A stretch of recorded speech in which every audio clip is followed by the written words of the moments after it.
আজকে আমি দেখাবো তোমাদেরকে যে প্রণয়ের বাড়ির লোকেরা বিয়ের জন্য কি কি কিনেছে।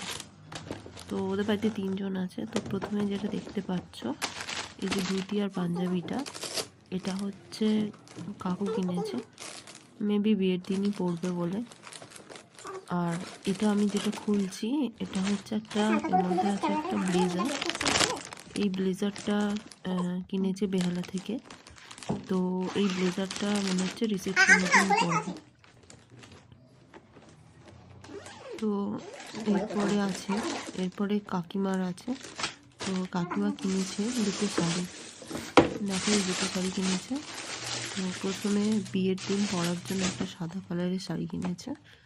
সাদা আর পাড়টা হচ্ছে বিভিন্ন কালারের, মাল্টি কালারের পাড় আছে, খুব সুন্দর দেখতে শাড়িটা। এটা আমরা আদি ঢাকেশ্বরী থেকেই কিনেছি। এরপর যেটা কিনেছে সেটা হচ্ছে রিসেপশনে পরার জন্য একটা ডুয়েল টোনের শাড়ি কিনেছে।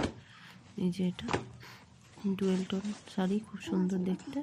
এটা রিসেপশনে পরার জন্য কিনেছে। এই যে আঁচলটা খুব সুন্দর, তাই জন্য আমি তোমাদেরকে একটু শাড়িটা খুলে দেখিয়ে দিচ্ছি যে শাড়িটা কেমন। তো এটা কিনেছে। এরপরে যেটা বেরোচ্ছে এটা হচ্ছে বরের মানে প্রণয়। এই যে পাঞ্জাবিটা দেখছো, এটাও বিয়ের দিন পরে আসবে, তাই জন্য কিনেছে এই পাঞ্জাবি আর ওর সাথে ম্যাচিং ধুতিটা। এদের পরে ও বিয়ে করতে আসবে।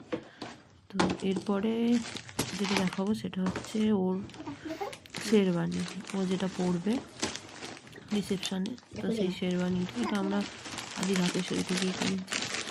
এই যে এটা আর খুলে দেখাচ্ছি না, খুব লাইট কালার, খুলে তাই জন্য আর খুলছি না, এমনিতেই দেখা যাচ্ছে। এরপরে জুতো, এটা কে কিনেছে? এটা কাকিমা কিনেছে। এটাও কাকিমা কিনেছে। আমাদের থেকে বেশি জুতো অন্যরা কিনেছে। এটা কাকু কিনেছে।